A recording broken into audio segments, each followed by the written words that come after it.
Тау чаңгысы курортында, өйдә жылы камин янында, гаилә символы булган акромашкалар белән болын уртасында, гаиләң янәшәдә булганда кайда да рәхәт. Фотоларда, рәсемнәрдә укучылар шуны күрсәтергә тырышкан. Шәһәрнең 9-нчы мәктәбе фойесында җәелдерелгән күргәзмә гаилә кыйммәтләренә багышланды.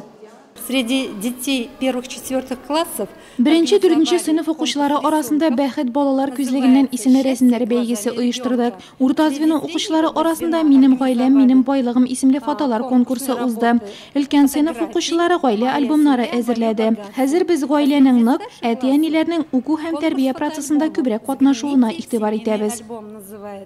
Укучылар алдында ЗАГС бүлеге җитәкчесе дә чыгыш ясады. Гражданлык торышы актлары турында сөйләнелде, гаилә кору нечкәлекләре аңлатылды. За 4 месяца текущего года отделом ЗАГС Агымдагы елның 4 аенда Нурлат районында 112 бала туды, 75 гаилә теркәлде. Шулай да тискәре статистикада юк түгел. Әлеге чорда 212 кеше үлде, 55 гаилә таркалды. Мин гаилә коручылар күрсәткече уңайланыр дип уйлыйм, чөнки яшь парлар гаилә кору өчен күбрәк җәй айларын сайлый. Бу вакытка күп туйлар планлаштырыла.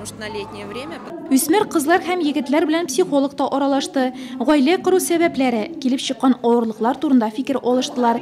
Әйбәт ир һәм әйбәт хатын портретлары күзалланды.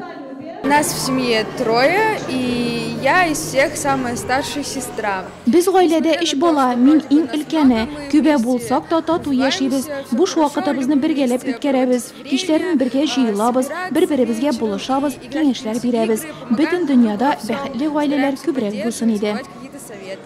Халыкара гаилә көненә багышланган чара гаилә җепләре дип аталган гамәли уен белән тәмамланды.